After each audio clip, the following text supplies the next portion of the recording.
सुप्रभात एमपी, मैं हूं आपके साथ अवंतिका श्रीवास्तव। आप सबसे पहले बात प्रधानमंत्री नरेंद्र मोदी की करेंगे, जहां आज सागर के दौरे पर प्रधानमंत्री रहने वाले हैं। बीना में कार्यक्रम में शामिल वो हो रहे हैं। प्रधानमंत्री नरेंद्र मोदी बीना में पेट्रोकेमिकल कॉम्प्लेक्स का भूमि पूजन करेंगे। 50,000 करोड़ की योजनाओं का शिलान्यास करेंगे। प्रदेश के नर्मदापुरम और इंदौर के आईटी पार्क का रिमोट से अनावरण करने वाले हैं। इसके अलावा गुना, शाजापुर, मऊगंज, आगरमालवा, मक्सी में स्थित औद्योगिक पार्क का बीना से रिमोट के जरिए ही अनावरण करने वाले हैं। तो ये बेहद ही खास दिन आज मध्य प्रदेश वासियों के लिए। चुनावी साल भी, इसीलिए लगातार प्रधानमंत्री का दौरा भी बढ़ता जा रहा है। हालांकि इससे पहले भी जब वो पहुंचे तो मध्य प्रदेश को तमाम सौगातें देकर ही यहां से रवाना हुए थे। आज का भी ये दिन बेहद खास, क्योंकि प्रधानमंत्री का विधिवत जो कार्यक्रम तय किया गया है उसमें लिंक परियोजना का जो सबसे बड़ा आकर्षण का केंद्र है केन बेतवा, इसका जिक्र अक्सर मध्य प्रदेश बीजेपी करती आई है उपलब्धियों के तौर पर। आज उसका अनावरण प्रधानमंत्री करेंगे। अलग अलग औद्योगिक पार्कों का भी अनावरण रिमोट के जरिए होगा, यानी कि वर्चुअल माध्यम से प्रधानमंत्री करेंगे और उसके बाद छत्तीसगढ़ दौरे के लिए रवाना हो जाएंगे। लेकिन उससे पहले ये जो कार्यक्रम आप देख रहे हैं ये भी बहुत महत्वपूर्ण, चुनावी साल में राजनीतिक लिहाज से भी आप इसके मायने समझ सकते हैं। सागर के दौरे पर वो रहेंगे, बीना में पहुंच रहे हैं केन बेतवा लिंक परियोजना के लोकार्पण के लिए, और मुख्यमंत्री की मौजूदगी भी आपको लगातार ये बताएगी कि अब गंभीरता के साथ मध्य प्रदेश बीजेपी मिशन 2023 में जुट चुकी है। कुछ ही दिनों बाद चुनाव की तारीखों का ऐलान होगा, लेकिन उससे पहले प्रधानमंत्री नरेंद्र मोदी का दौरा लगातार मध्य प्रदेश में बढ़ता हुआ, ये स्पष्ट करता हुआ कि तमाम विकास कार्यों को लेकर पूरी तरह से सजग है मध्य प्रदेश सरकार और आने वाले समय में इसी तरह से काम करेंगे। ये वादा भी अक्सर मुख्यमंत्री की तरफ से आपने सुना होगा। मिनट टू मिनट कार्यक्रम क्या कुछ रहेगा प्रधानमंत्री का, ये ग्राफिक्स के जरिए भी आप देख रहे हैं। सुरक्षा के लिहाज से बहुत अच्छे से इंतजाम किए गए हैं। जवानों की तैनाती चप्पे चप्पे पर रहेगी। साथ ही साथ जो मुख्य कार्यक्रम है वहां पर भी बहुत बड़ी संख्या में लोग पहुंच रहे हैं। ये दावा किया गया है कि लाखों की संख्या में लोग आज पहुंचेंगे और इसी तरह का उत्साह हम देखते भी हैं जब जब प्रधानमंत्री मध्य प्रदेश में पहुंचते हैं। मध्य प्रदेश के साथ अपने अटूट लगाव की चर्चा भी अक्सर वो करते आए। आज के इस कार्यक्रम में संबोधन के दौरान वो क्या कहते हैं, इस पर भी सभी की नजर।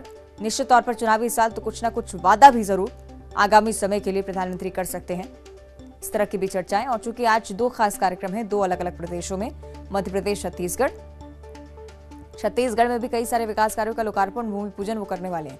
लेकिन उससे पहले मध्य प्रदेश के लोगों को जो सौगात देंगे उससे मध्य प्रदेश की जनता कितनी लाभान्वित महसूस कर सकती है, इस पर भी चर्चा होने वाली है। सहयोगी वासु चौरे भोपाल से हमारे साथ लाइव जुड़ रहे हैं, उनका भी हम रुख कर लेते हैं। वासु, किस तरह के इंतजाम है आज जब प्रधानमंत्री पहुंचेंगे, क्या कुछ व्यवस्थाएं रहेंगी, सिलसिलेवार कार्यक्रम समझाइए।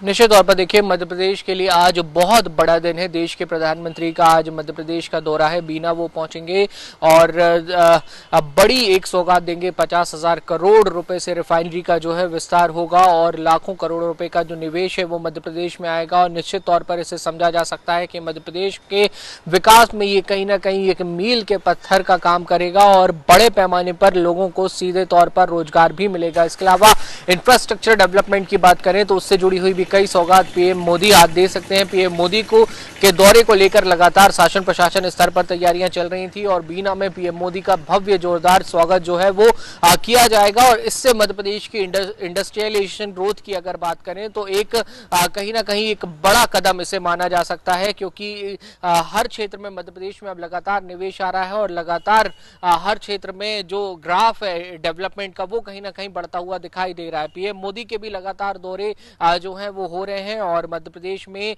चूंकि ये चुनावी साल भी है तो पीएम मोदी का आना अपने आप में कई पैमानों की अगर बात करें तो बेहद ही खास हो जाता है। और आज का ये दौरा जिसमें मुख्यमंत्री शिवराज सिंह चौहान भी पीएम मोदी के साथ मंच साझा करते हुए नजर आएंगे। सरकार के तमाम मंत्री भी वहां पर पीएम मोदी के साथ मौजूद रहेंगे और कई सारी सौगातों वाला दिन खासतौर पर बीना के लिए, सागर जिले के लिए और एक नई विकास की इबारत इसके जरिए कहीं ना कहीं लिखी जा सकेगी और ये प्रोजेक्ट आने वाले समय में कई तरीके से अन्य रोजगार को भी आकर्षक करेगा, क्योंकि कहीं कोई बड़ा निवेश होता है तो उसके आसपास एक अपनी तरीके का मार्केट भी जो है वो डेवलप होता है और नेशनल और इंटरनेशनल ट्रेड के जो रास्ते हैं वो भी खुलते हैं। तो इन तमाम बातों को अगर ध्यान दिया जाए, इन तमाम बातों को अगर ध्यान में रखा जाए तो एक मध्य प्रदेश के लिए आज एक बहुत बड़ा दिन है। जी, औद्योगिक क्षेत्र में विकास हो बासु, साथ ही साथ रोजगार के अवसर बढ़े, ये ना सिर्फ केंद्र की बीजेपी बल्कि मध्य प्रदेश बीजेपी का भी हमेशा ही फोकस रहा है। लेकिन अगर राजनीतिक लिहाज से अगर हम इस दौरे को देखते हैं प्रधानमंत्री के, सागर में उनका पहुंचना, बीना में केन बेतवा लिंक परियोजना की सौगात देना, जिसका अक्सर जिक्र उपलब्धि के तौर पर बीजेपी करती है, कितना फायदा पार्टी को हो सकता है? निश्चित तौर पर देखिए, पीएम मोदी की छवि बीते सालों में एक वैश्विक लीडर के तौर पर उभर कर सामने आई है। G20 में पूरी दुनिया ने भारत का लोहा माना है और जब एक बड़ा नेता कहीं किसी क्षेत्र में पहुंचता है तो पूरे प्रदेश की राजनीति पर कहीं ना कहीं उसका असर होता है। कांग्रेस लगातार जो इस बात को लेकर हमलावर थी कि मध्य प्रदेश में विकास के काम नहीं हुए, इंडस्ट्रियलाइजेशन नहीं हुआ है, लोगों के पास रोजगार नहीं है, महंगाई लगातार बढ़ रही है, तो कहीं ना कहीं इस तरीके की जब विकास की सौगातें दी जाती हैं तो बीजेपी के पास भी बहुत सारा कुछ होगा बताने के लिए और इसके जरिए बीजेपी अब जब सरकार दोबारा एक बार फिर मध्य प्रदेश की सत्ता में स्थापित होने की दिशा में कदम बढ़ाते हुए जब जनता के बीच पहुंचेगी और बड़े दावों और वादों के साथ बिल्कुल ठीक, आप बात कह रहे हैं कि दोनों ही लिहाज से विकास को लेकर बीजेपी लगातार चल रही है, चाहे औद्योगिक क्षेत्र की बात हो चाहे राजनीतिक क्षेत्र की बात हो। बहुत शुक्रिया आपका फिलहाल इस जानकारी को साझा करने के लिए। इंतजार रहेगा तस्वीर